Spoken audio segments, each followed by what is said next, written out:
সাংবিধানিক পদবীত বহি চাৰিওফালে সাম্প্ৰদায়িক কথা বতৰা উগ্ৰ সাম্প্ৰদায়িকতা কথা বতৰাই তেওঁ ইতিমধ্যে ইতিহাস সৃষ্টি কৰিছে।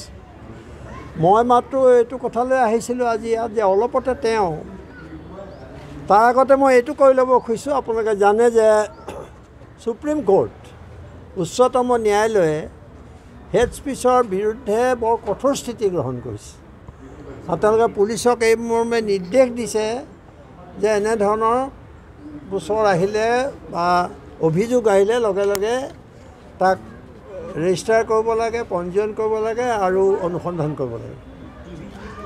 সেই পটভূমিত আজি বহু ঠাইত নেতাসকলে, ৰাজনৈতিক নেতাসকলে হেড স্পীচৰ পৰা বিৰত থকা আমি দেখিছোঁ। কিন্তু অসমৰ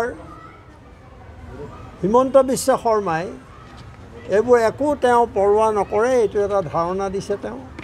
আৰু অলপতে যিটো তেওঁ এটা বিশেষ সম্প্ৰদায়ক লক্ষ্য কৰি টাৰ্গেট কৰি যিখিনি কথা কৈছে বা তেওঁ লগৰ তেওঁতো আছে কেইজনমান মন্ত্ৰী আৰু বিধায়ক যাৰ ইচাৰাত তেওঁৰ ইচাৰাত তেওঁলোকে কথা ক'বলগীয়া হয়, সকলোৱে মিলি এনেকুৱা কিছুমান কথা কৈছে সি যে সমাজখনক টুকুৰা টুকুৰ ভাগ ভাগ কৰাই নহয়, দেশৰ সংবিধানৰ বিৰুদ্ধে অৱস্থান লোৱাই নহয়, ই গোটেই দেশৰ ঐক্য সংহতিও বিনষ্ট কৰাৰ উপক্ৰম কৰিছে।